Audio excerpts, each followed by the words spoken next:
Elle, qui femme, il y a pasteur Mike Kalambay. Pasteur Mike Kalambay, jusqu'à présent, elle a sous punition. Parce qu'il y a autant qu'on sait que bientôt, on nous sur scène. Mais entre-temps, Peniel a vu fiancé à Sika, elle a demandé footballé. Bon, Windu. Et également, à l'objet qui a passé cette fois-ci, mon thème n'est pas Christ. Donc, espérons qu'il y a tiki pétage, tiki montacalisation, tiki sentiment. Bah sortir sinon sortir. De délire, on a tout à ça qui on a. On s'est exposé à tout moment, sous-vêtements, les bandes. Peignez la juillet, les cannes ici. A mis Jésus-Christ comme Seigneur et Sauveur. Mais certainement, l'aligné a changé. Bizarre, il faut avoir un contrôle de la vie spirituelle. Pour nous Peignel, il y a un problème spirituel et c'est un délivrance. Peignel, mon Peignel. Peignel, il faut que bon de la peau. Quand on mobile est ma bête, il y a un démon dans les autos. Mais c'est pas que ça agite même dans la carte de la l'esprit, est-ce que l'homme déjà dans les autos, il faut avoir un souci à la vie spirituelle. Est-ce que l'esprit ou les akatinai, l'esprit sirène, il y a séduction. Est-ce que déjà l'homme, mobile a un problème dans la suite d'état? Il faut 4 balles. Mobile ya batu a osuka lokwa mai kalamba ite. Si o nzamba tie kati na ngai délivrance. Actuellement nazo kumisa te nazo se vantete na yebi o ni nzamba tie kati na nga. Makambo penye lese ngai apa na nga na prier pona. Ah bon? Na bonde la pona ba esprit go bima kati solo. Po penye na ba problème spirituel faut les ka délivrance. Moi si aza source ce qui vient moi si eza mabe ndako ko za na bénédiction te. Alors lelo batu mingi ba vi na bango zombe ba cause ba alliance. Attachement. Alliance est contre la vie à Batou. Et bien, les gens qui sont bonne de la pour Batou. Parce que problème alliance maléfique. Ce qui moi si bien mon bal qui n'est pas d'âme ma bé, il y a pas que rapport sexuel alliance c'est ça le mariage surtout. Moi qu'on a bango sur misala ma bé, à go comme ma bolingo to benga mariage nocturne. Tamba tele senga kolongo la Paul Kagame. Paul Kagame okufa. Paul Kagame président de Rwanda okufa. Nzamba olongole avant to comme 2025. Ozali soute. Parce que Nzamba atali sangue loko dei national na kati Rwanda. Et puis babitumbo no soto sala o. Biso tem de to ko isa ba Rwanda. Nzambe moko ko ta confusion na moni drapeau Rwanda peli moto et puis trouble makasa kati mboka na Rwanda pe bazala kati dei national na tout Nzambe zani. Nzamba bitala muto le saba congolais na longoli. To mo sala Nzambe o cha meni. Bon muto kutelanga problème X, problème à maladie pour na prier les maladies nyom. Pour avoir prophétie, montant, wana et commis makamuso, et commis kindoki. Et commis magie, et commis. Wana les églises, et commis ndakongana. Donc, beaucoup qui côté à tarif pour la consultation, il y a qu'on coûte na mosala nzamba. So mo mosala nzamba do tia montant en amont pour que coûte na naye comprendre mutuni na zo salela. Bato ko sala nzamba soute ba condition diabolique, ba question ba ke do simba, ndezo me bona bisala.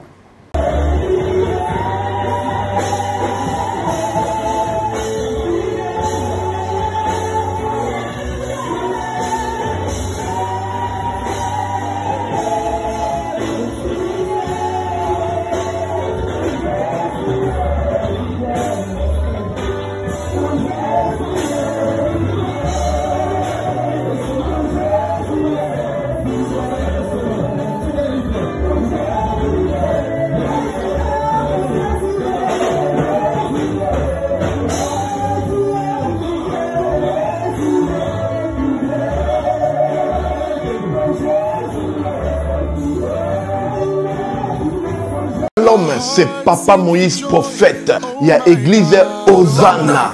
Na ye kopé sabino message de l'eau pour ba oyo bazala ba blocage, ba limitation, ba mari de nuit, ba esprit de mort, ba maladie oyo et si la kate. Mais mingi nazana besoin ya ba oyo ba tambola partout. Oyo ba luka ba délivrance, oyo ba mata kutu ba vio pour na luka ba délivrance et simbate. Nazana besoin na bino boya pobo bika po ite ngonga na bino ekoki. Awa ba benga ngo terminus. Awa ndezali sika ba démonios surtout basukaka moto moko nana ya ate azwa délivrance ka bikate na le salamate bangonio surtout babika avant kutu boya bofukama bosenga Saint Esprit ala kisabino soki Papa Moïse azali ya ye ou bien ya yete ako répondre bino tout de suite bokota na YouTube bobeta Papa Moïse prophète TV bokomona ba témoignage ya ba belé oyo babika déjà oyo basala nakumisi nzambe ya ozana nakumisi nzambe papa Moïse po abikisi nga na malade ya estomac na banda ko souffrir mingi na estomac ezaki soki ekangi nga nazolala te ezosala pasi tina mokongo moto ezobima ngai kolia madesu pasi babilo mosusu kolia yango très difficile depuis papa Moïse abondela mpo na ngai nazwa kimia nzambe ya papa Moïse asaleli ngai minene abikisi nga na estomac namelaka lisu pantomètre te nabwaka bapantomètre. Merci Jésus, nzamba pambola papa Moïse. Shalom, shalom, shalom peuple de Dieu. J'avais beaucoup de difficultés dans ma vie. Nazaki Moutaba Régé. Un peu partout là, au besoin contrat, au vieux Moussala, après quelques temps, Kakaboye, Mkolo compagnon Yini au Kabou, sans raison valable. D'ailleurs, au Koutanana prophète Moïse, le prophète Moïse a un homme de Dieu. Aza homme de Dieu, tout ça va aventure. Aza vraiment Moussa Lienzambe. L'homme de Dieu a prié pour moi. J'avais des masques. Ma masque a régé. Et depuis que l'homme de Dieu a prié pour moi, je vous dis, tout a changé dans ma vie. Tout a changé dans ma vie. A changé Nyonsor. Nzambe a fumé la porte.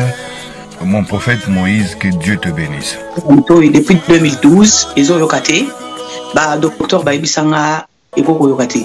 Bah qui n'a pas deux rendez-vous dans l'hôpital ya minene. Baibisanga Eko Yokati. Moi peut pas ça la opération pesati. En tout cas bah na vanditi lelo na yoka kananga ite na lito na ngabugouche. Mwana na yo komo na nani? Na yo ko lobi mwana na ngako mwana na nga liboso komo na nani?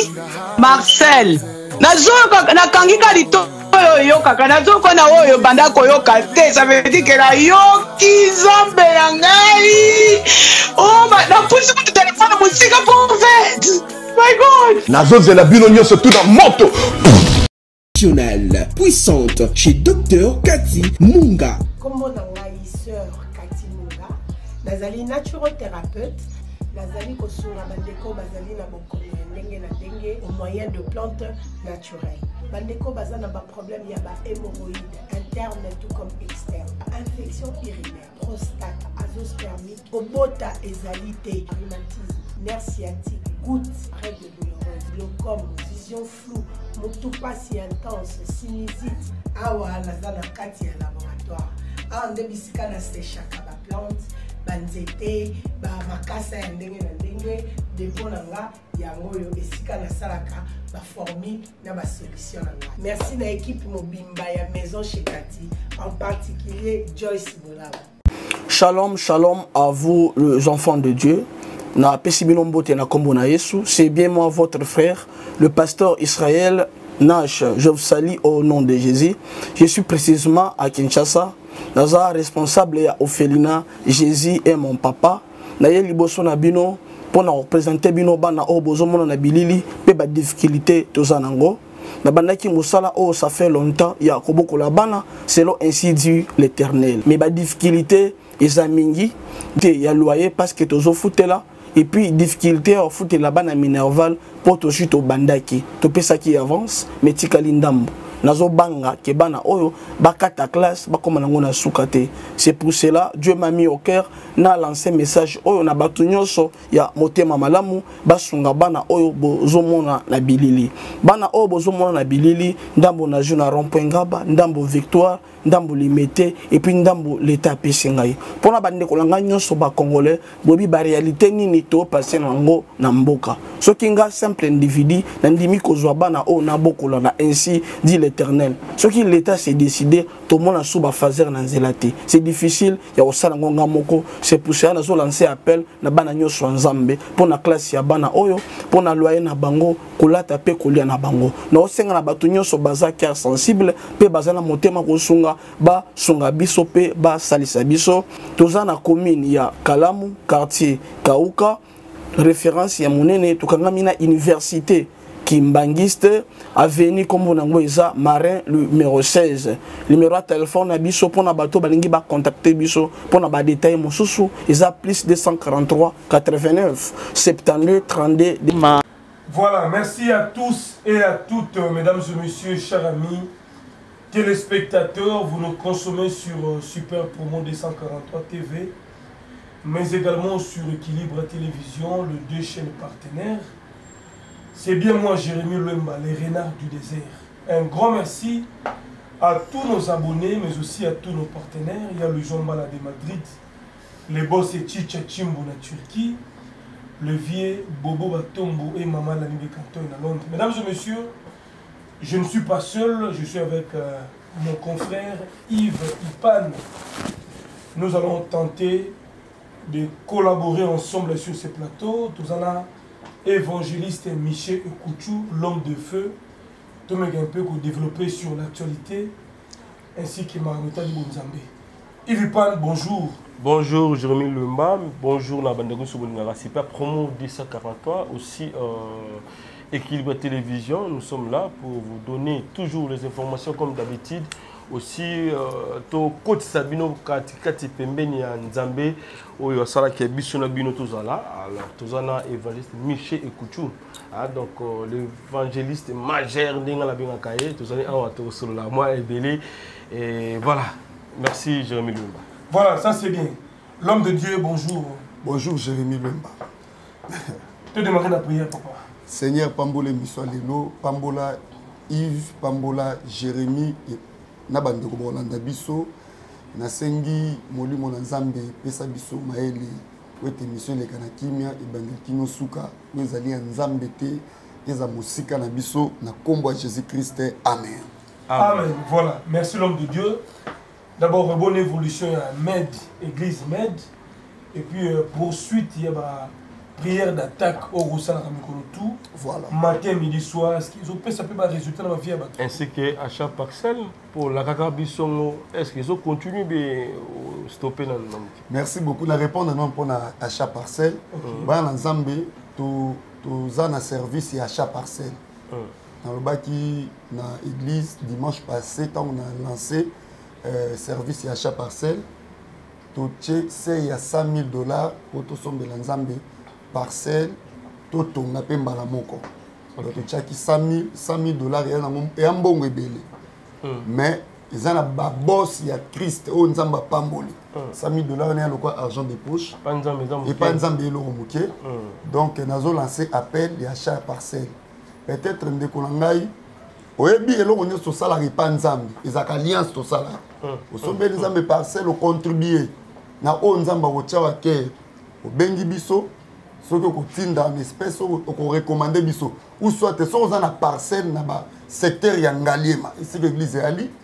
Au Pessin Nzambe, ils ont alliance, mobimba, au sein de Nzambe, la vie, na yopo, Nzambe, l'ipambolé qui est à 1000 générations. Donc, on Nzamba pamboli.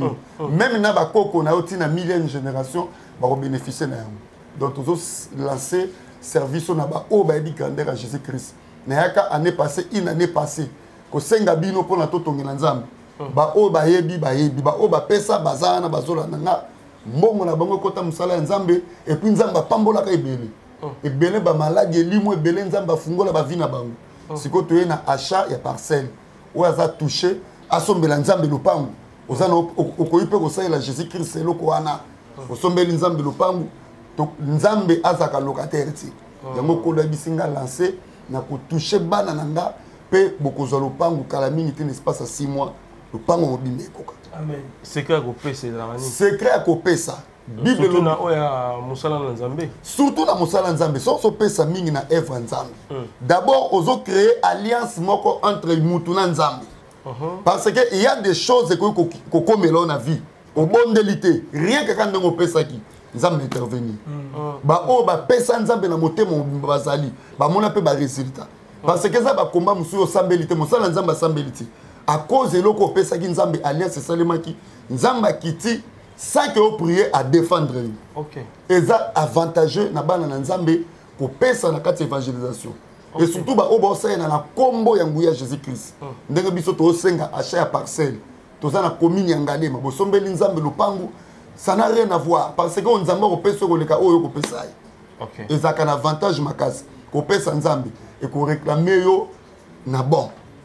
Ko pesa Nzambe et ko défendre yo. Ko pesa Nzambe. Et longi sa biso na bitumba. Na bi mutu musuku ta pesa Nzambe malade limwa. À cause ya ko pesa. Eza na puissance moko eza pe na révélation makasi. Ba o ba yebi ko pesa na musala ya Nzambe. ba vie na bango ezaka changer yango mo na ye nga na tie $100 mais mutu musu pas ko ba bon na osombela bio lopango na contrat ngale mabolo ka place botuna ça dérange pas de lancer yango officiellement na kombo Jésus-Christ c'est notre Dieu. Voilà. Répondre maintenant à la question. Il y a prière d'attaque. Ma prière d'attaque est la révélation. Nzambe atalisa ki loko o prière d'attaque pourquoi? Ce que tu as na Bible na Psaume 55 verset 17 à 18 David a lobi nga na bonde la Nzambe na tongo na midi pe na pokwa. Pourquoi David a bonde la Nzambe na tongo midi pe na pokwa? Po amona ki ke bitumbe zaye makasi. Alors bitumbe yake na ba vie ya bato bazana eloko Nzambe. Pour olonga bitumba ne sengel cause dans la vie de prière. Yango kolo bisenga lancer service ya prière matin midi soir na kati chaîne na YouTube. Ya on obeng sabala Nzambe bino tubo s'abonner massivement. Na compte YouTube nanga évangéliste au taper évangéliste Ekuchu TV na YouTube. On s'abonner pour on s'alaka connecter chaque 22h, chaque 11h et puis chaque 5h du matin na ba prière au ngamo ko na zomema pe ba miracle esalema. Na mon ligne de comment on a parlé. Cancer ya libele, ser moko. Ba pese rendez-vous bi photo kata libele met kende na date lundi oyo le auto za journée mercredi. Ba bino ba docteur ba biozong azonga lundi. A beninga semaine passée na bise kende nzamba ko sa miracle. Na bondel poni une semaine au baké ba docteur ba bino to kata du souter. Moi to kata libele yati. Cancer. Docteur a lobi to moni changement. To pe soka ba kisi pour eloko o esali amuke disparaître. C'est ça, ba résultat prière d'attaque. Et ça na ser moko na Belgique. Mutu a combattre a koti mal a koti koma. Po ezala batu musu ba combataka yo parce ba mona avenir ba mona makambu pe tolo nzamba tsekati nawo. Soki obundite ngala batu musu ba kufa na promesse nzambe. Olali okei na mapambo na ba promesse na ba prophétie ekei. Parce que on néglige les prières. Ma prophétisa babo ko za mwasi munene. Mobali munene mais yo moko okoti si négligence. Na prière Orlando papa Yves. Yango zomo na mabote belé bato bazo kufa parce que négligence sa prière. Prière d'attaque yo. Et osunga yo on s'abonner na compte nanga évangéliste Ekuchu TV. Bolanda ka prière chaque 22h heure de Kinshasa, 5h heure de Kinshasa puis 11h heure de Kinshasa ba résultat belé. Contenu à ta mission, moi tout le bagnoso exact. Voilà, merci beaucoup l'homme de Dieu, ça c'est tellement bien dit. Mais par rapport à l'église toujours, le lot n'a invité aux évangélistes, aux églises, aux fidèles on la PCO, aux bureau au traitarana fidèles. Ouais. Mais est-ce que pour la binopé bon instaura système il y a consultation pastorale ou prophétique ils allaient rappeler? Qu'on consulter mutu, qu'on y a consulter Moussala Nzambi. Eza mabeti même n'époque ya kala ba o bande o ke luka basala nzambe n'époque ya kala bande o ma quelque chose mais et ando zala volontairement donc selon ton choix volontairement bi que non que kuta mo sala nzambe na besoin de attention na tche moi crédit na ye mais zate que mo sala nzambe o tcha meni pour muto kuta problème X problème à maladie pour na prier les maladies nyom pour avoir prophétie montant wana et comme makamuso comme kindoki et comme magie et comme wana les églises c'est comme ndako nganga donc beaucoup qui côté tarifité pour la consultation ya ko lukokuta na mosala nzamba so mo mosala nzamba do tia montant en amont pour que kuta na ye comprendre mutuni na zo salela o ya biso nzambe po okuta na ye po okuta na basali o ya ye solo ba chaka mbongo liboso te okute mosala nzambe et si mosala nzambe a prié pour na obo solo le a peso ba orientation yo moko volontairement à mosala nzambe zotama $50 so posa na ngo pété ça dérange pas mais exacté par force on est comme une ronda kwanganga ou bien bato mosala nzambe soute ba condition diabolique ba kisio ba ke do simba ndezo me bona misala. Je vous dis la vérité, belle va simbikisi. Ben tomoni papa Nabiso Joël Francis a attaqué publiquement dans les réseaux sociaux, tomoni bande copé belle pe ba consulta qui est-ce que ko publier on dengo na ezamo mabe a ti 200 € ya pamba. Na 10 minutes ya pamba. Dans 10 minutes 200 €. Voilà. Ba ça les calcul na journée moko a gagné 4800 € quand la consultation. Dans 10 minutes, 10 minutes. 10 minutes. En tout cas, récompense ya basali ya bongo et osala. To sakanate o nyonso to lo na makambo nzambe to kobuka yango. Bien sûr, nzambe mutayebisi. Non, on est nzambe du soute. Nzambe akoki jamais kocha tarif. Po paiement tozo zwana no nzamba pesi biso. Tarif nango eza wapi. Oyo okochana mpo muta mona yo oza estrate. Pe oleki bato ba ko kosito ne lokote. Oso ki paiement na nzamba longoli yango c'est fini. Yo leki bato ne lokote. Bible lobi dans Matthieu 10 verset 1er tina 8e verset. Nzamba bengi tous les 12 disciples. Alobi na pesi bino pouvoir. Bo kende. Bo chasser ba démon, bo bikse ba malade. Bo guérir, bo ressusciter ba koufi. Mais ngai Jésus-Christ na pesi bino pouvoir wana ya ofele. Bo zwa eloko te. Mais ekomi nini oto mona lelo po omona mosala nzambe 10 minutes 200 €. Ndeko na ngai ata yo moko. Ozomona te que conscience na yo un jour tant au hôtel liboso nzambe. Au pesa argument nini. Et ça va bien mon corps éphémère et que non nulle part. 200 €, ça n'a rien à voir. Donc, et ça bateau yo bazo me mabana nzambe na kata perdition. Et puis ba oyo pe ba okende kuna baza na kata malédiction. Parce que okoki jamais ko tia limite ya temps, pe ko tia tarification. Le baga ezanda kwa mangati. Le baga roye na cabinet ya mama Kati Munga, oye azo traiter na eza nango normal pour kuta na ye, moi droit ezali. Mais eza bongo te. Na makambo nzambe ezaka ya ofele. Soto tanga ngo na Matthieu 10, premier verset na 8e verset au monde. So comme consultation et comme ya mbongo. C'est que pour no bonde la pour na bateau comme un problème. OK. Ndenge yeso apesi biso mission ko guérisser ba malade, ya ko ressusciter ba kufi, ya ko purifier ba lépreux, ya ko chasser ba démon. C'est que oh biso to sa na l'église originalité ou te pas nzambe, c'est to futo sengela ngo mbongo. Ko ba image ezali.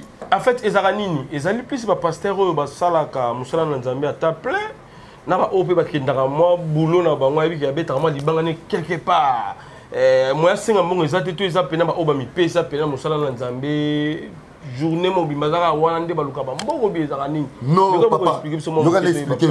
Bible lobi celui qui ne travaille pas ne mangera pas non plus. Non plus oui. Il faut que ba même apôtre Paul Oazala qui apporte par excellence ça va ne pas ko sa batante. Azote kapaz mbongo. Vous comprenez?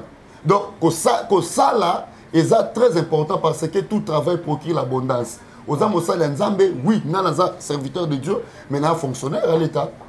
Nous sommes vous comprenez? Et ça, c'est que nous avons vendu boé, nous avons vendu comme nous avons vendu comme nous avons mis toi bateau. On est bien té au Rwanda. Yomo c'est limité pour 8 bimandoti. Il y a vina. Bon, nous connaissons ce bateau na bazar, pas pêcher le roti. Au Kanga bango kanda. Non. Tala nzambe à travers n'a pas plusieurs façons. Ce qui a bien eu temple na musa na ye, mais yo moko pe faut intelligence ezala. Oye ba ndenge nini ya se comporter vis-à-vis à peuple on nzamba tindi na disposition na. Ezate ko comme ça ba marchandise na. Le lo ba ye na kili ta enveloppe, lobi ba ye kuno créer ozo créer ti o koma moyibi o wandolo ba makamu oyo nzamba ebiso te likola piaka. Voilà. Mais non biso makamba solo, ya moto mo na ba serviteur de Dieu le lo. Bazo buka bana bato ba poto ba 3000 ba 5000 ba 10000 ba tole la pona nini à cause amona na ayebana. Mais oh biso to sala. On sait la prière, boyo ça. Prière exacte. Et tout d'abord baza bato ba vie de prière té. Oui, ba messana ba sambela raté ba ebi makaba osambela té. Na bi ka verset biblique. Verset biblique même ndoki magicien ebi yango. OK. Aro maîtriser ngo peso bengi muta témoin de Jéhovah to auto pota. Même bato bakota bandako nganga banganga bapresentaka pena Bible yango. Ba apesi pe verset. OK otangi omoni ke maloba nzambe. Mais au travers l'esprit ni. Il y a diable. Yango zomona lelo ebele ba serviteur baza ya nzambe te ba bimi wana pour un tout d'abord pour accomplir une mission au diable atindi bango na ba réseau pour ba lelisa bana na nzambe. Pour kangama mosala nzambe il faut oyo ka mungongo ya nzambe kati na yo ebisio benga mutuana kangama na mutuana. Parce que kolela ba service au biso to sala eza ya ofele. Mutu cancer elimwe. Mutu azaki na problème azu solution. Neti serre moko na banda lungwa a côté li bala 3 ans. 3 ans botakati a une église na bondel pona 2 ou 3 fois. A kebo azuzen. OK. Il y a des choses où ils ont landissama na mutu oyo azo tambola na ainsi dit l'Éternel pas azo battre la bonne nzambe na malamu nzambe c'est le miracle bien même l'église il y a lelo il faut nzambe asala ba demo ba bima banzoto ba batu faut babika batu faut mon puissance ya surnaturel voilà et disparaître dans ma vie ba. Voilà, merci beaucoup évangéliste Michel Kouchou, nous sommes suivis à travers le monde. Alors, dans la même logique d'idée, nous avons vu ça dans l'église, à Salapona Mboka, au Monaki dimanche dernier, une prière d'action de grâce Salama qui pour la FARDC à Mboka. J'ai vu plusieurs pasteurs, Dodo Kamba à la tête, Kankenza, Namoni, Papa Nabiso, ou Alessa, et les autres. Bah, mais qui coûte au général, le chef de l'état-major. Général Mbala. Mbala.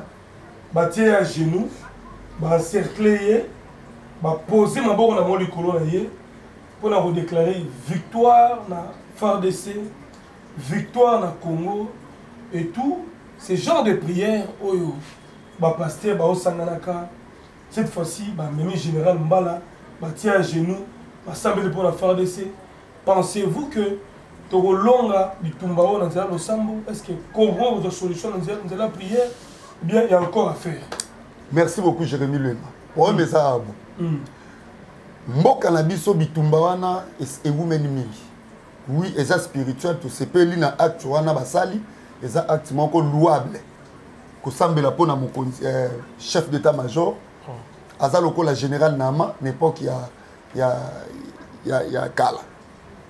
Chef d'état-major, il y a roi Syrie. Babonde pona e o ya biso lelo général Mbala. Et ça bien ko prier pona e. Mais faut ba mboka na biso malgré tozo prier. Mais est-ce que Bitumbo au Congo toza to comme il ba victime ba Rwandais. Complicité zate. On doit rester toujours dans la prière bien sûr. Mais parmi Bitumba ningo sale mais est-ce que na mboka na biso ba complice bazate. Bato ya double voix bazate oh bazo ko pesa bazo ko tinda ba message na kaya ba rebelle ba infiltré na gouvernement na biso ba infiltré na armée na biso. Est-ce que déjà ba nettoyer yango parce que ko bonde la pour la chef d'état-major ils a signe moko ya bien victoire. Il faut pas ba nettoyer ba service on a tout ba généraux nyonso ba nationalité un peu za douteuse ba longola bango. Dans l'armée, dans la police, on peut prier, mais il faut que ça s'appelle intelligence, la prière, la sagesse. On dit que ça va to kabi bango na maboko nzambe. Mais dans l'armée, ils sont infiltrés bazali. OK. Au moment où to rendre de prière na biso impuissant pour rien parce que les gens na bateau bazo trahir nation bazali na kati armée. So ba détecter ba on ndengeni c'est ça aussi. Non, mais recensement zali, il y a armée faut ça les mains. Baye bayo yo za colonel yo za général papa no nani koko no nani province na yo village na yo kokolo tata tina troisième génération en marche en arrière to yeba bilo qu'on appelle ça très important nzamba ça kana désordre te nzamba ça na ordre on se comprend donc sinon prière heureux qui n'est en 20 et prière les en 20 prière les en fait mais il faut to yeba siko ko conserver OK nzamba go sala mais battre la siko prière ou to ça les pas nzamba et c'est un principe pour mon accomplissement pour mon appel et fait dans mon impact dans ma vie surtout dans mboka na biso. OK. C'est très important. Mboka na biso faut la nettoyer à chaque fois. Ba genre ba prière ba stadium et ça la continuer éthique à la thèse à deux iniquité. Vous pensez que na ngambu pe ba Rwandais ba peut ensemble te le groupe de ensemble ba peut ensemble te pour la victoire. Question oyo Tulinga merci beaucoup. Question Tulinga. Et ça la ndeko bio mo partout na kinanga. Voilà. Et là on a webisa yo. Mabe banje pa wana. Parce que biso ba Congolais to vandi depuis novembre 1996. Si lelo toza na juillet 2022.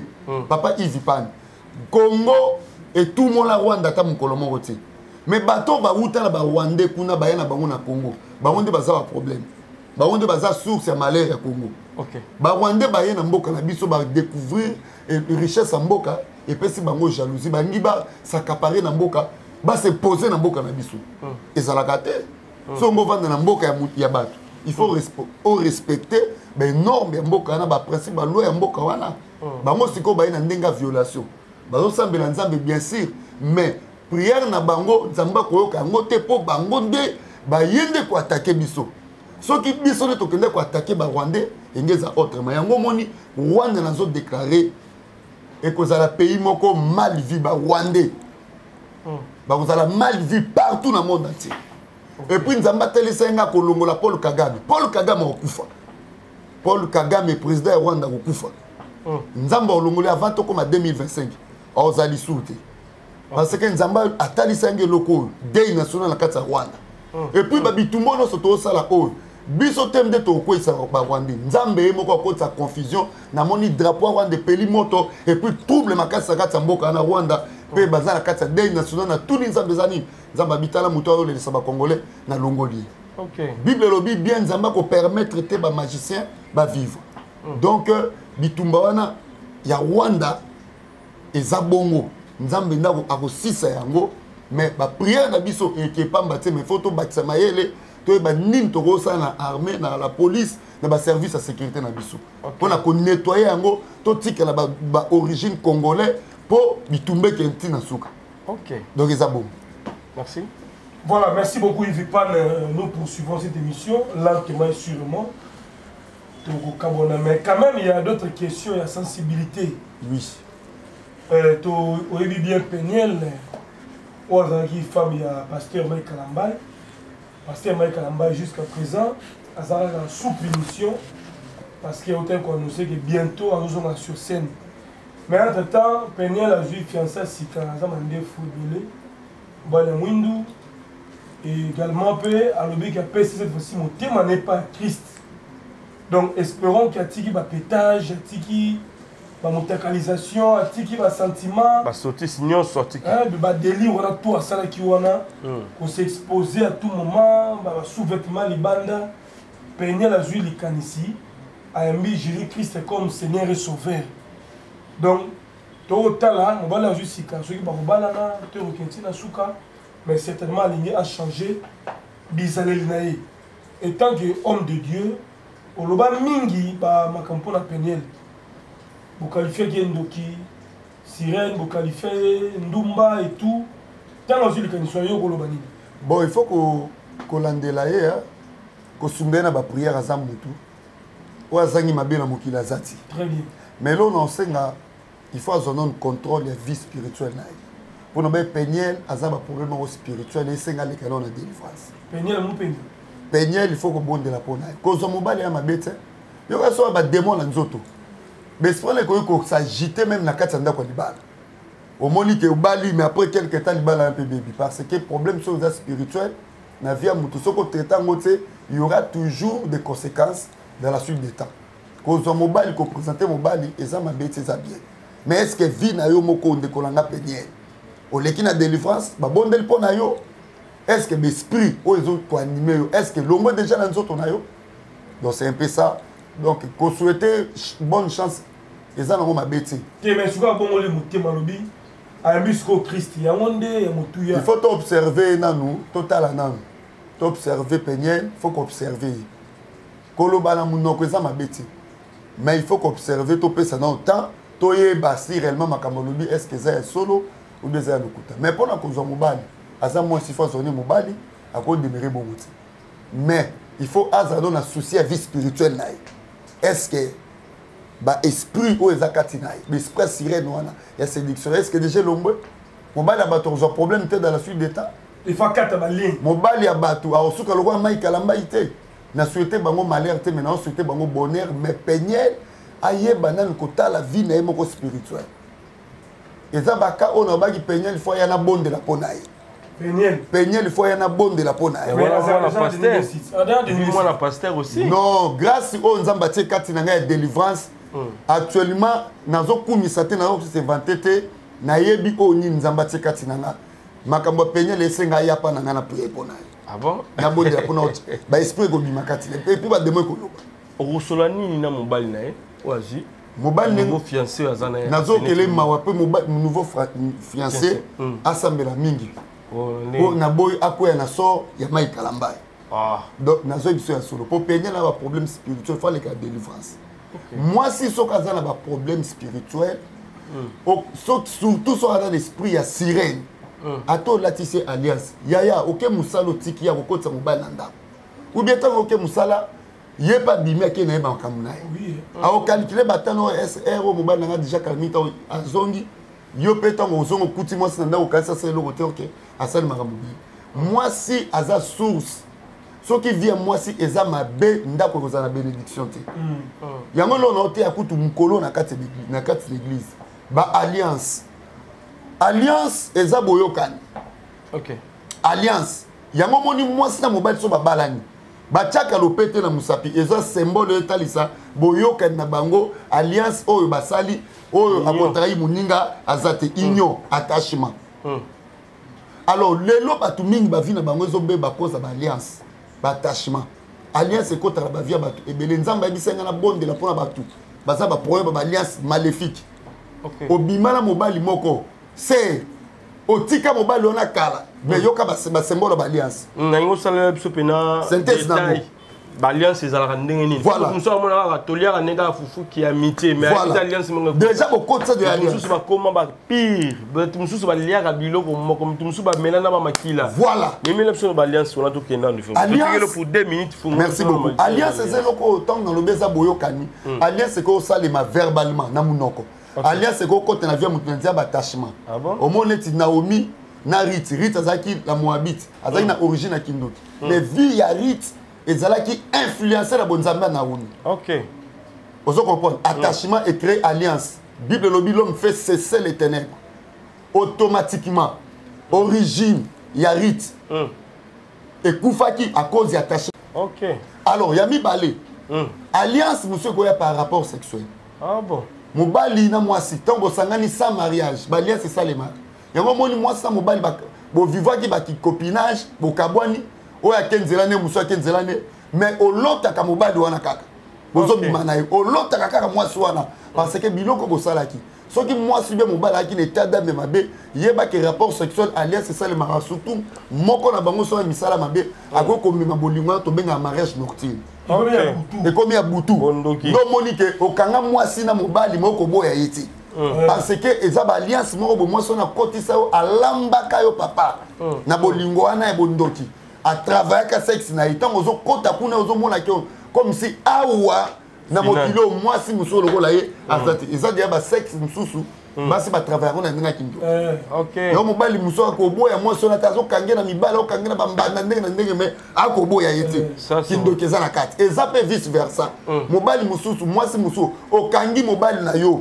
na basi me okoboya ye te parce que mobali wana akoma deya tati wata na ndenge ya butu atravaille sexe na ye omona sere oyo okanga mobali na basi me okoboya ye te peut-être nzambe azotinda yo bamobali akoki kobala yo me okoka te olandaka moto wana omona donc eloko na ye wana ekomaki spécial eza baalliance mobimba oyo ekoki koréclame vi ya moto yango omona mwasi na kati ya ndako ya libala bakangi ye na ekobo na mobali moko boye olandeli bie mobali wana ekala baviva na alliance esalemaki biloko mosusu okota biloko akolia baalliance mosusu ozoya na nzela ya bambongo olingi mobali te me olingi mbongo na ye déjà azwi yo attachement kokotela nzela ya mbongo mais moto ya soki aza moto ya misala mabe vi na ye kozala detu mpo oyo nyonso akoloba mpo na yo eyokanga yo surtout bato bapesaka mbongo bachiffre moko 6 000 biloko 6 000 voilà yango nzambe azoloba bato ebele basala monta moko afixe voilà apesaka 60 dollars 60 dollars 6 000 dollars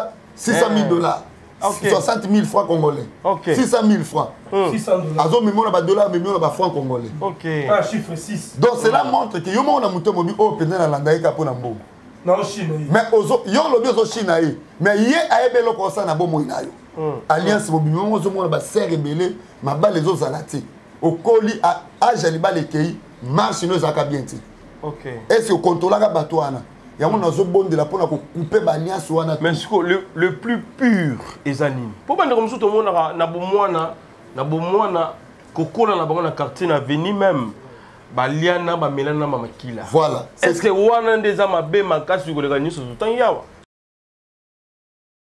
ya lelo ya sika mwana kongo yokelanga eloko oyo onyokwama pe mingi kofutela mapangu okoma neti bakinela yo molimo ya kofutela okoma kolota bokolo lopango sanza nyonso di soki kaka tokomi na suka sanza ngingo embadi mame kindotila ebandi kasi lelo yoka abala groupe eye solution pona yo papa pe mama okoma pe mokolo lopango abala groupe etie na disposition na bino baterrain ya minene ya 20 sur 20 cadastre à partir ya 5000 pe 4000 dollars ya pamba engai ye 5000 dollars ya pamba okobanda kofuta yango a crédit veut dire ndambu tu okosilisa nyonso awa na commune ya Selebambu référence kaka na route principale OVD wana okanisi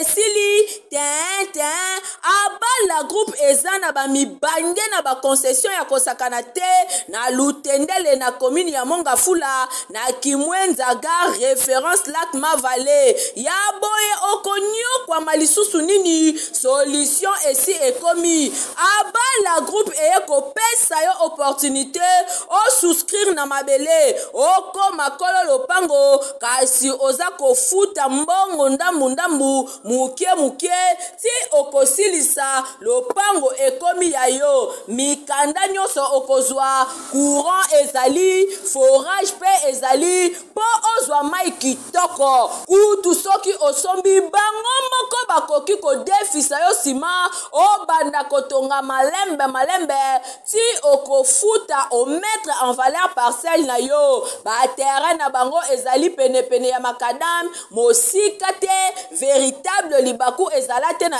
RDC abala groupe epesio yango kozela lisusu te welisa deja abala groupe basalaka pe construction vente pe modification ya babarge baleinière métallique pe bapousseur kongo mobimba eyebi yende spécialiste na masolo oyo po basalaka yango kitoko na ndenge ya kosakana te batekaka pe toute sorte ya mabaya oyo epola nzombo te kasi oyo ekuba lokola bois de charpente lifaki bois de tola bois afromose ya pe misusu pona kokota na contact na abala groupe baza na kati ya port baramoto to pe obengi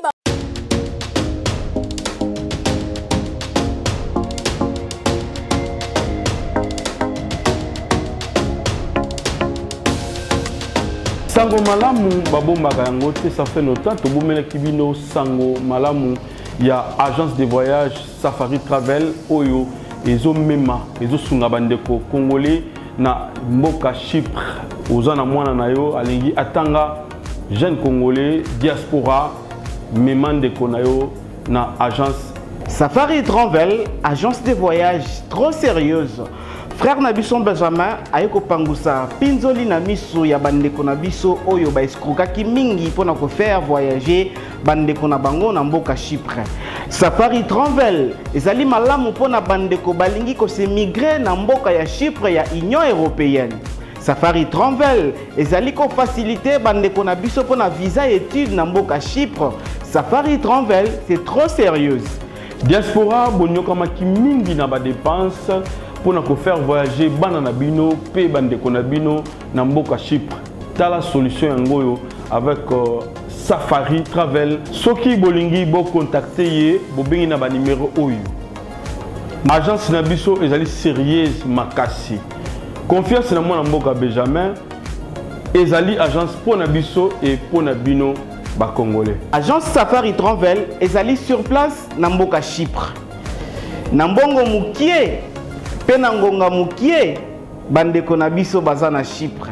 Safari Travel pour nous et pour vous. Soki bolingi bo contacter biso na Kinshasa bo benga biso na numéro oyo. Safari Travel to CPI.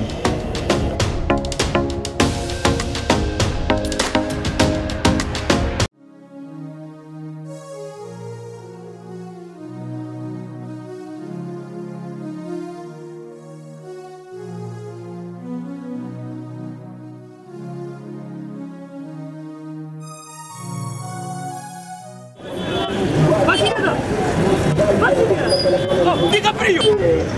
Ça va? Ouais, ça va? naye na nzilia wanaza na Saint-Thérèse bapesi nga adresse ya agence oil ya fait oui allez la ville oui ok c'est besoin oui ah tika suppose la Saint-Thérèse bien sûr elle lui dit comme ça oui.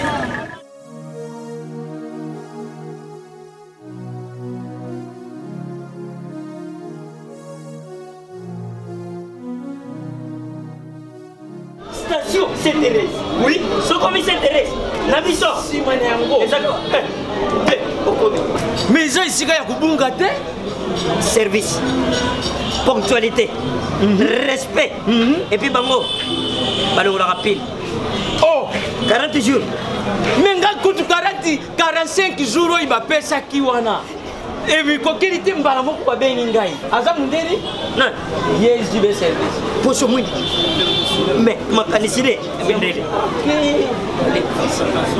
bonjour.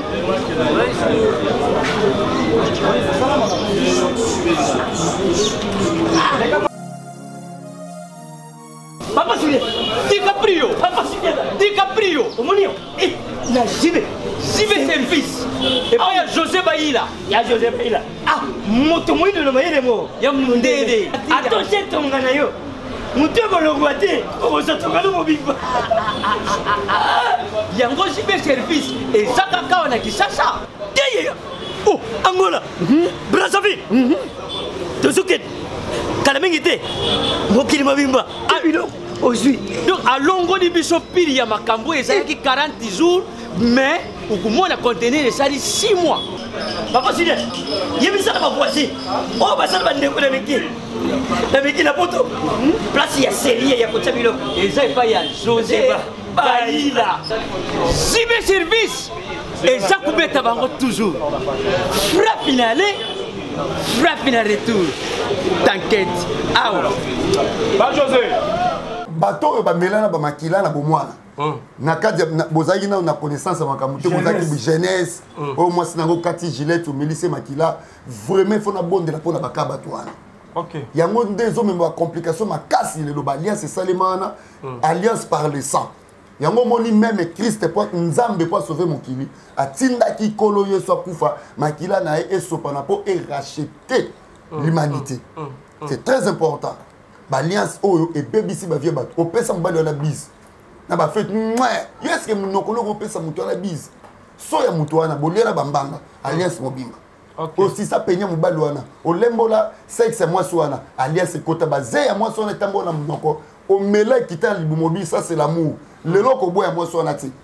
Parce que alliance des salariés sont des loko moi mystique. Ils sont au moins na ministère de délivrance. Frappe à délivrance c'est la vérité. So caché ka vérité ko ba démon ba ebi so mosala nzambe azana mensonge obima na nzota mutu te. OK. Nazo c'est le kwasolo. Donc biloko tolo beza ba réalité. Maman obima na nani? Papa obima na nani? Biloko na oloba oyo ekoki ko frapper vie na yo même ba génération na yo. Yango nzambe isinga fona bonde la pona bato basa ba alliance maléfique. OK. 2 Chroniques 29 verset 5. Verset 5 à 6. Roi Ézéchias akuti papa na ye na kati na mboka a telemisaka ba statue a telemisaka bikeko la banda kwa nzambe a frappé papa na ye akufi. Nzambe a tomboli Ézéchias a remplacé. Ézéchias a comprendre. Peuple nyonso babunga ginzela. À cause de l'alliance oyo papa na salaki na bikeko na binzambe na kati ya idolâtrie. Mama bota ebele obimi na famille papa na bino azaka péché. Papa na bino azaka chef coutumier. Azana mbongo akisi. Koko na bino azaka guérisseur. Koko na bino azaka ndoki. Ezana ba alliance oyo signé na bilima na ba démon mai na ba démon forêt. Soki koko na bino azaka chasseur. Azaka pêcheur. Ou soit papa na bino yango lele comment ba totem mo biso totem voilà eza ba alliance boyoka ni moko esali makawana bio pesanga boye voilà pesanga bonga na ko pesa ba étoile ba na ngai ba mabala ba na ngai na pesa ba venir à bana ou bien ko bote à bana ou bien ba diplôme ou bien ba maye la bana voilà boyoka ni on eza po diable ou bien ba esprit ne pesa yo ko zango besoin bon ça l'alliance et cause à la verbalement et cause à par des actes. Mais l'homme de Dieu, pourquoi pas après qu'on semble la peau na totem na biso alliance biso de ça là le pas. Nyama ngula le pas dans nyama moko ya mabe mais mboka na biso Congo eza la totem mona ya le pas. Bo semble la te pe na moli mona pe le pas longo etika kaka elembo ya pamba l'homme de Dieu. Yango moni ba congolais bazana colère makasi. Parce que ezaki alliance mobimba oyo. Oui, alliance mobimba oyo esalema na nyamana léopard. Congolais, je m'excuse, Congolais nyon surtout azana alliance ya léopard. Na passeport au monde na tête sa couille. Na ba document na biso nyon so valeur au monde na tête ya léopard. Voilà alliance ezana à chaque Congolais tant ozobonde là, faut kataka alliance wana o eza lié na totem ya léopard. OK. Soki na mboka esalami bongo na maboto tobimeli mpe biloko wana esalema yango ozomona bavie ya bato bebi maboto ekangami baporte ya bavie ekangama bamwinda ya mapamboli ebomama akosa baalliance oyo baparent baarrière parent basala na mai basala na baforêt basala na basimetière bakotaka na bandako ya nganga basinyaka bacor na banganga mpo na bapouvoir na bango pour l'intérêt na bango ça déjà boyo kan esalemaki lelo oyo bazali sous te bana bakomolela conséquence mususu pe bana bango moko na ba marche attachement na yo okoki ko kangama n'importe qui te obi que so kangama na mutu mingi okoki ko zwa pe comportement mutu wana ça déjà alliance même avant na bongo na motema avant nzamba zo na kana muninga na ngamo wazaka sorcier na iko yeba ngoto na bongo motema moninga na ngamo ya mobali mais soki na moni te na oka motema bien ti ozomona po akota kati nanga to mesala ka mingi attachement omoni ba attachement mususu na batu okoki ko hériter via mutwana par rapport ndenge ozaka na mingi mais ils bande ko mususu balingi ba s'attacher encore na bande ko mususu peut-être ayebi ke mutwana za ne occultiste za ne magicien ata mutumo mabe ata ndumba mais azo sepela akangama na ye oyebisa ndeko na nini azolinga pa bima pona lokoso ya mbongo nana bimina ete mais azola na mbongo pa moni mutu azala mbongo attachement wana bandeko pe baza mobala yaya mais asepela mobala yaya mobala yaya ngafuna bimina tambala moko kaka bandeko bazolinga bakenda oyebisa bango nini na seneti moment il y aura des conséquences graves sur le plan physique matériel financièrement même spirituellement. OK. Lelo Saliangote, Lelo Moniangote, Lobby et Ogama. Tala. Roi David, 1 Samuel, chapitre 18, premier verset, 5e verset. Bon, histoire, on a très bien. Jonathan, moi, Saoul, Alingaka David, Makas. Sobotangi, 1 Samuel, chapitre 18, premier verset. Jonathan, Alingaka Saoul, Alingaka David, Makas. Jonathan, Zaki, Moana, il y a Roi Saoul. Bible Lobby, na vivant, na e. Azwaka ba bien apesa kanani David azwaki bilamba na nzoto apesi David Bible lobi Jonathan asalaki alliance na David sima ya mikolo tangu Saul akufi Jonathan pasa nini akufi David aye kozwa fonction royale akomo mokonzi na Israël elo nie kosala alliance oyo Jonathan mwana ya Saul asalaki na David et bandi ko réclamer na motema ya David. David avandi nkomso bandi ko tuna. Est-ce que Jonathan atikata mwana te abandi ko sala recherche, abandi ko sala recherche parce que atali ba bien fait bolam attachement oyo Jonathan zaki nango averni. Ndebe ko ebisa David atika mwana moko kuna na lo débat kombo na ye Mephibosheth. Eza alliance ndebimisa Mephibosheth na kati ya zamba na lo débat soki alliance ebimisa Mephibosheth na zamba bongo ndeko nanga pourquoi pas pe osala alliance na nzambe oyo ekoki komema vie na yo na bénédiction de deuxième troisième tina millième génération bien aimé dans le Seigneur nzambe oyo nga nasalelaka Jésus Christ a capable okata baliance wana bondoki atomela spermatozoïde mobali wana tokobondela mpo na yo nzambe akolongola baefe wana na vi na yo atoliaka règle ya mwasi wana tokobondela nzambe akolongola baefe wana na vi na yo ateza inconscient bakotia na pondu bakotia basi moso ali na biso frère moko abengi nga lobi abe vache nga moko bolingo eleki na bisi mwasi na nga katela ndambo règle na yalia On a un mort vivant. Makambo ezali. C'est risquant. Papa Jérémy, Papa Yves, Makambo ezali. On est dans l'envoûtement. Merci beaucoup. Balancé tabac dans une image de délivrance c'est l'église. Très bien. Okay. Alors, Régie, balancer l'image de délivrance, pas tout bas au couille. Merci.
Il faut mettre Yonan. Allez, voilà ma moto. Voilà, pélition moto. Le feu. Bima. Moto. Au nom de Jésus-Christ. Et belé l'ora wa Yesu à l'homme. Non, mais la Bible est le bel Jésus-Christ. Abîmé. Ma sœur a commis libéré. Au nom de Jésus-Christ. Pour commis libérer ma sœur. Au dépoto. La combat Jésus-Christ. Nous avons un au nom de Jésus-Christ. La surprise m'a dit la même chose. La bombe m'a dit la même chose. Amen. Oui, tu vois les éléments. La solo de maman n'a pas dans Paris.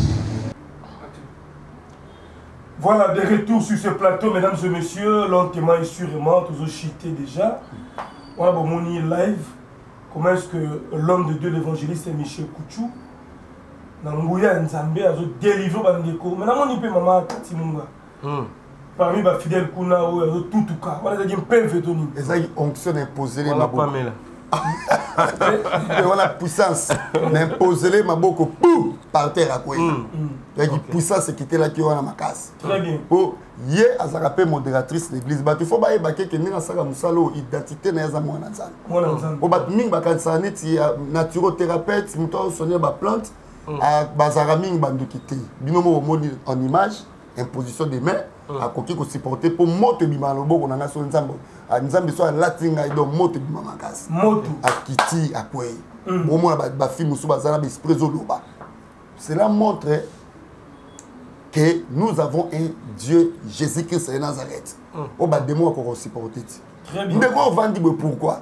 Nazo bon de la, il faut qu'on bonne de l'avocat à l'alliance. L'alliance, maman, papa, makam tolobi ezamouké, mais yo moko miebi marche na yo. Mutuni loka obima na ye. obimane na voix nini mbongo muto no lia après par après boyoka ke muto ba science muto ba mystique muto ba numéro c'est le moment obenga po alias oyo sala yango nde koboma vie na yango na besoin bande ko nyonso bazana besoin o ba landi message oyo ba benga to bondela pona ba pesa numéro ezali plus 243 9 98 99 36 59 plus 243 9 98 99 36 59 c'est ça numéro nanga ya WhatsApp compte YouTube ezali évangéliste écoute télévision bo s'abonner massivement bo rataka ba prière te o ngamo na mimaka en direct chaque 22h chaque 5h chaque 11h heure de Kinshasa na compte YouTube nanga bo taper évangéliste écoute TV bo mona photo nanga profite o s'abonner massivement nzambe rozang sato pambola bino DM c'est lui qui donne avec joie ce qu'on peut signer sengo ozopener sengo et surtout qu'on a lopango ya nzambe to somba la nzambe lopango l'homme de Dieu n'est pas tapé moi c'était wana et puis nasuka on va pas se séparer comme ça to tirer la yo le sambo et puis Jérémie a clôturé pour la émission nazo beta c'était makasi ya lopango achat parcelle likambo achat parcelle ba na nzambe naza okope ko za na mbongo wana to $500,000 opesi nzambe to sombi lopango to wana komi na ngalema na quartier Kamunganga na Ozone kana arewana osombeli nzambe lopango ou bien ozana lopango na ba contrat no bibo na ngina pesa la ngango nzambe opesi biso livrer to bondeli nzambe pe pona yo tout est possible à celui qui croit opesa nzambe kande na lobby o créer alliance ya bablo mususu ko limwa automatiquement ba combat mususu disparaître carrément na opesa so pesa na mabela malamu po na mabela malamu et yondo ozala bénéficiaire. Donc, ban nzambe soutenir à tous en ango ya mingité. Oh nyonso nzamba tu akere $100, 200, 500, $1000, 2000, 3000 au bengi évangéliste numéro la guise affiché to bimisa to sombela Jésus-Christ de Nazareth to somba pas pour la musala nae yondo ko pamwa et surtout nzambo ngana saelaka il est le véritable Dieu à kota kalika mamuto na mutu nyonso o ya kota kalika munae yepa kota kalika mamutu wana bobenga le numéro n'est affiché plus 243 9 98 99 36 59. Je crois que vous allez afficher. Bobo Sanate, Nazo Beng Sabino na ba prière déjà Léon à 22h heure de Kinshasa na compte YouTube danga évangéliste Écoute TV direct prière à ma case prière d'attaque. Merci. Voilà, nous il va clôturer mission mais j'ai dit quand même merci. Merci beaucoup pour la disponibilité nayo. Yes. C'était quand même bien, le lot, toujours un sur ma sujet d'actualité, au petit conseil, au exhorter Bandeko, c'est le plus important. Amen. Tu bénéficies de la matière, tu as votre nom soumou, color de la biso mawa, et vous savez la mingi. En tout cas, les célèbres bien Nzundu de Washington, soyez bénis. Pasteur Doris en Allemagne, soyez bénis. Maman Sema Mayasi, femme légitime. Il y a Jancy Mayasi Forza Italia. Nous sommes de cœur avec vous. Il y a le Zombala de Madrid et Jeanne de Ville à la lumière de Madrid. Vous avez vraiment ébélé. Décrit Condé, un bon tonton à Paris, maître Cisa Soukama. Puissance Amikil. Merci Vipan. Voilà donc, on va s'abonner. Voilà. Je crois que Bolandi Bisso, religieusement, Nenga Lobara. Alors tout ça, là, où Moussé Nzamba le Bélibiso Awa, et Zamala, Mounasuka, le Sambo, pour Nabandego, Azama Kamusungo, le Pakala, et Sungabango, surtout plus de problème, Mikanda, la Potoana, parce que le problème, c'est que ça Awa, téléphone, pour les latins, on y a ça, Kimia, Namabotawana, et pas Nzambe. Tobonde Nzambe, Seigneur Jésus-Christ, le Dieu puissant, le Dieu redoutable, le Dieu des miracles. Nabondel pour Nabandeko, Nyonso, Obalandi, émission, Otina Souka.